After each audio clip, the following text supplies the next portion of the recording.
Hello there, kia ora. A lot of people have been asking lately, what's wrong with Winston Peters after his latest US imported culture war ramblings against what he calls woke DEI measures by introducing a members' bill to repeal parts of the Public Services Act, an act he supported in 2000 when New Zealand first voted for it. At the time, their 2IC, their deputy, said it was a fantastic act that allowed the public service sector to remain agile in an ever changing world. Now, of course, these current comments are a direct parroting of the crap that's coming out of the Trump administration, which leads to the removal of images of the Enola Gay, the plane that dropped the first atomic bomb, because it has the word gay in it, along with purging records of people who had gay as a surname. So it's clearly not a well thought out, actionable plan based on any kind of evidence. In fact, it's a really clear example of indoctrinated behavior from the crowd who scream about not indoctrinating children.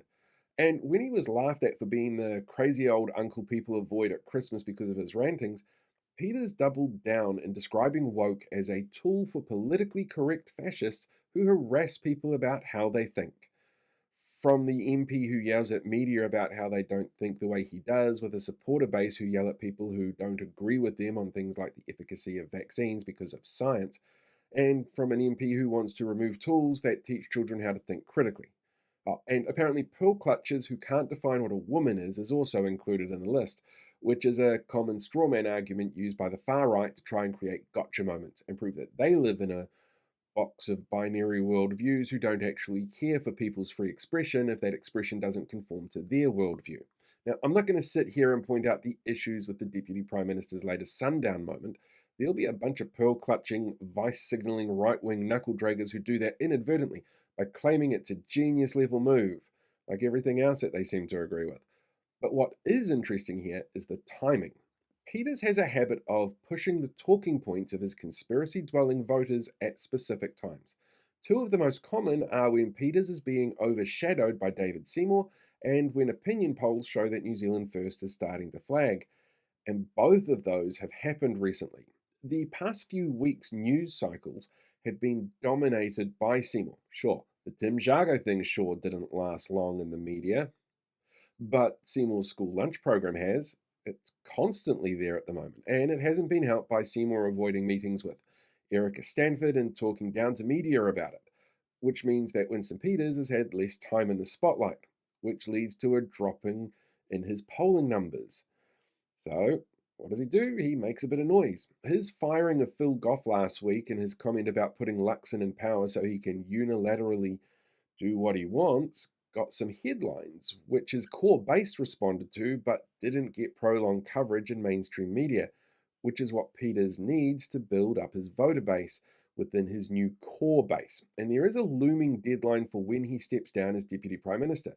And if he's not getting all the extreme headlines as Deputy Prime Minister now, imagine how much he'll be ignored when he's the third clown out of the car. And his voter base are not happy. New research from Horizon released this week show that of the three coalition parties, New Zealand First voters are the ones with the biggest regrets, with 36% of New Zealand First voters feeling disappointed in the outcomes, actions, and direction that the country is currently going, thanks to the government. You know, like this, the 53% rise in people sleeping rough over the past 4 months since the government instigated tougher restrictions on emergency housing and claimed that they've done an amazing job in reducing the need for that emergency housing.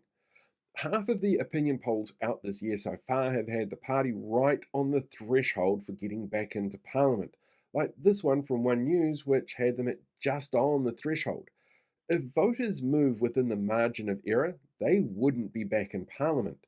And most people can see the party and its leader have done that to themselves. They moved their focus from their traditional voter base of older people who they can scare with horror stories of Maori getting equitable outcomes and Asians coming to buy all the houses, while they get ignored after their years of hard work for the country and deserve to get a gold card for free so they can get, free bus fares and maybe a discount at a local Domino's. Instead, they're focusing on a fringe group who voters think aren't particularly great. This is a group who thinks that Donald Trump should be president of New Zealand, vaccines cause autism, and DEI means mediocre white folks should get preferential employment opportunities over much more qualified people from marginalized groups because they believe reverse racism is a thing, but institutional racism isn't. And that original core voter base gets a tiny increase in pension, increased costs in medications, food, power, rates, rent, and other costs with no targeted help, which ironically many of them feel they should have, but it shouldn't be extended to other marginalised groups. It makes them seem out of touch with the average New Zealander and much less understanding of the actual needs of the population in an effort to pander to a specific small group of voters who already have an inbuilt distrust in the systems that put New Zealand first in power. But if it grabs attention from David Seymour and puts Winston in the headlines, no matter how much it's based on falsehoods or imported American cultural war talking points, the New Zealand First will keep it up, knowing it's going to appeal to at least some of their voter base.